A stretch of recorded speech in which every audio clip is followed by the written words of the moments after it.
Iya, kita mulai dengan beberapa indikator yang sangat penting.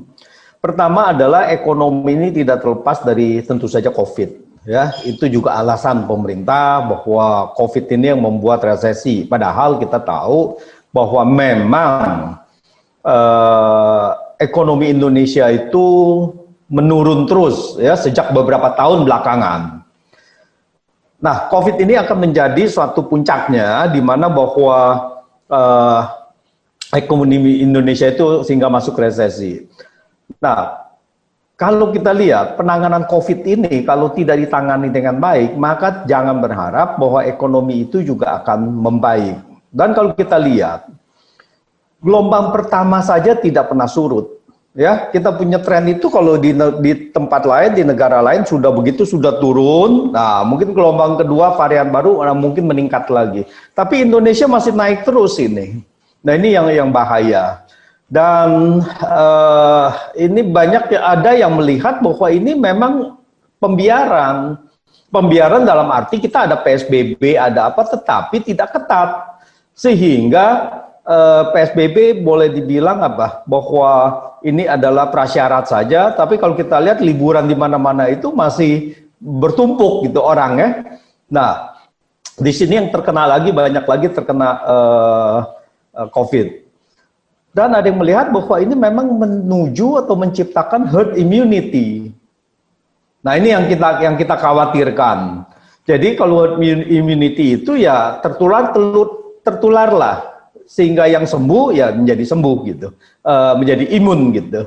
Yang meninggal toh cuma sekitar 3% saja. Nah, inilah yang kita khawatirkan. Dan tadi Mas Gigin sudah mengatakan bahwa semakin parah. Memang memasuki Desember ini semakin parah. Kita bisa lihat dari positive rate. Jadi dari 5 orang yang diperiksa itu 1 orang positif. Jadi 20% itu. Dan ini sangat mengkhawatirkan. Dan data kita sendiri adalah jumlah tesnya itu sedikit sehingga kita kasus positif akumulasinya totalnya baru 700 ribuan. Tapi kalau tes ini ditingkatkan menjadi 20 kali lipat seperti negara-negara lainnya, 10 kali lipat, 20 kali lipat, maka angka ini menunjukkan suatu kengerian yang luar biasa. Bisa tingkat positifnya itu bisa sampai 14 juta orang gitu. Nah, jadi kan 700 orang atau 14 juta orang, ini kan tergantung dari jumlah tes. Kalau nggak yang dites ya 0. Nah, inilah, jadi kira-kira bahwa penanganan COVID ini sangat mengkhawatirkan, sehingga banyak orang juga nanti tahun 2021 belum tentu masih banyak yang yang berani gitu.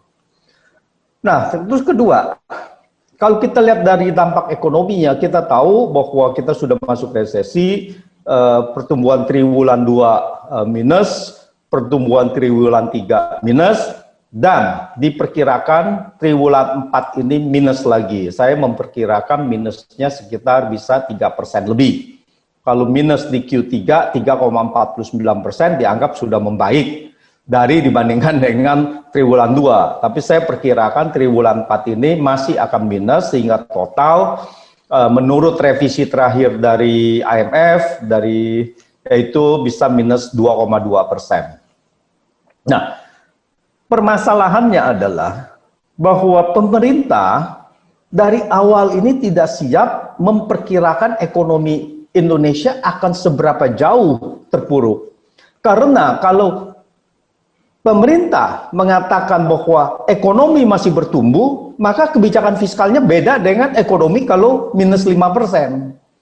Nah, jadi di sini dikaitkan dengan kebijakan antisipasi daripada ekonomi perkiraan pemerintah dengan kebijakan yang akan dijalankan. Jadi kalau kita lihat bahwa pemerintah mengatakan pada 6 April ekonomi Indonesia masih bisa bertumbuh sampai 2,3%.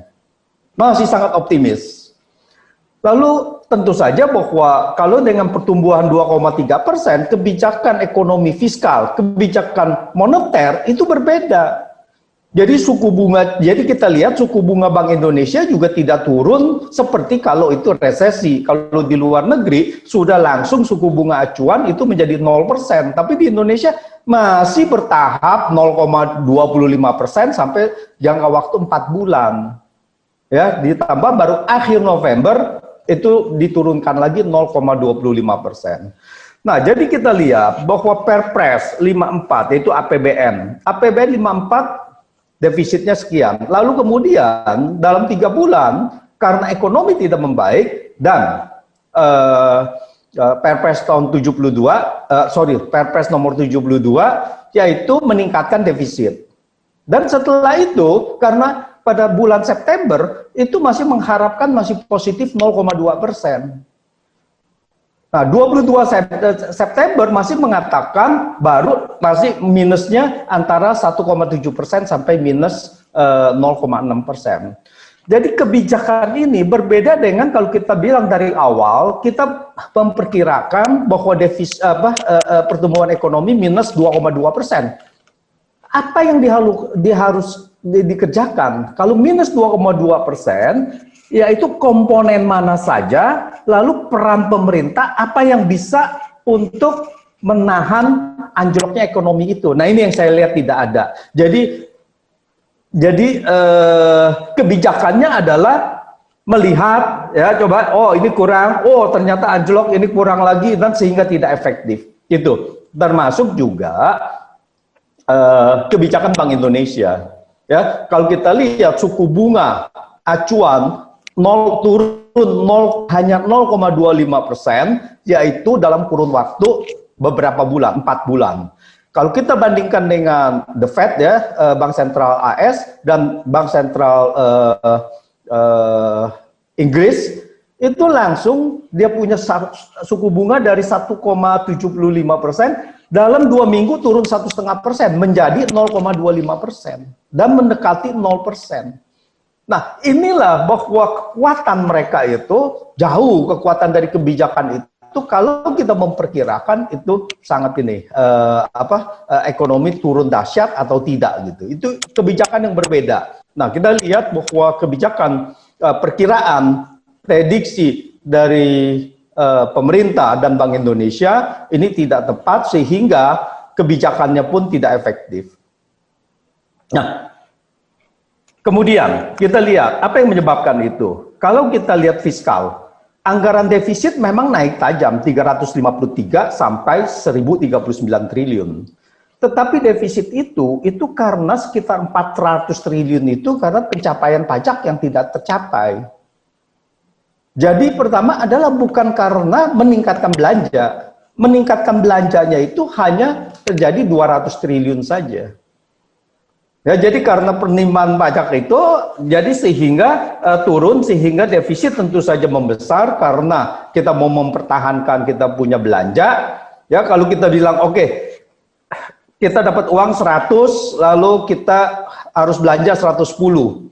Ya, defisit 10. Lalu kita bilang dari 100 itu kita cuma dapat 80, ya defisit 30. Kalau dia defisit 30 juga, ya itu tidak ada insentif apa-apa terhadap ekonomi. Itu pertama. Ya, sehingga daya dorong dari fiskal ini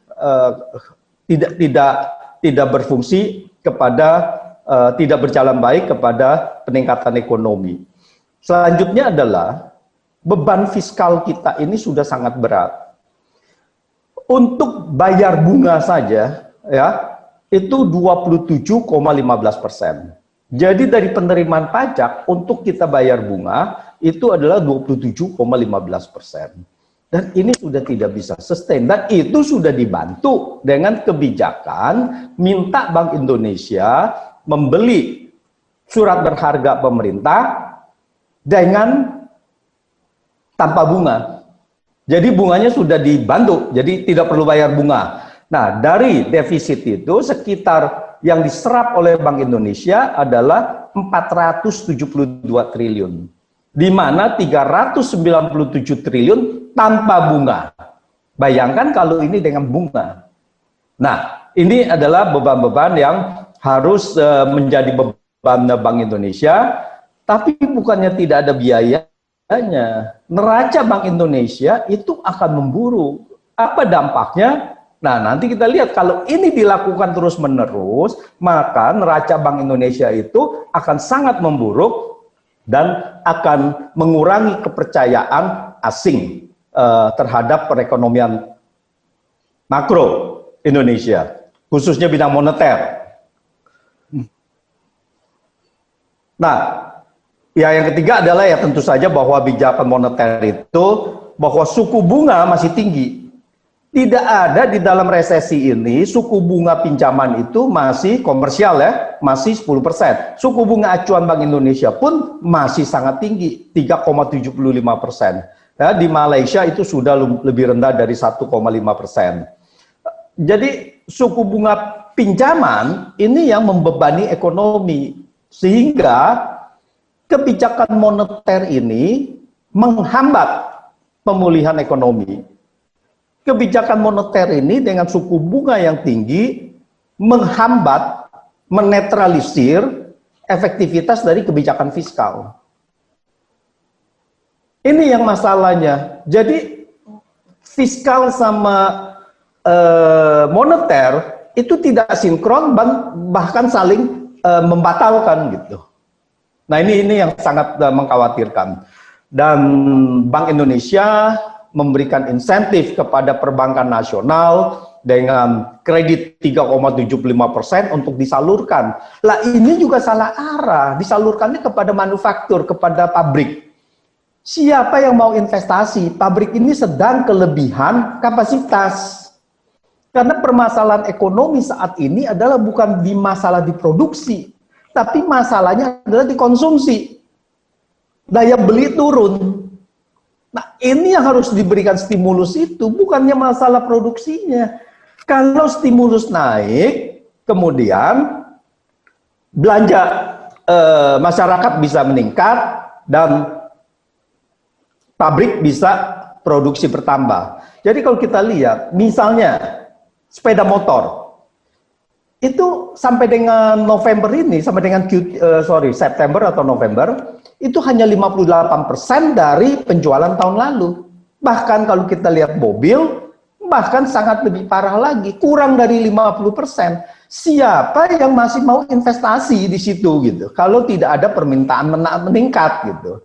Jadi ini salah-salah semua. Jadi kebijakan kita ini harusnya adalah Bank Indonesia menurunkan suku bunga sehingga kredit konsumsi yang akan meningkat. Sekarang siapa yang sanggup dengan kredit konsumsi kalau seandainya suku bunga masih 10%?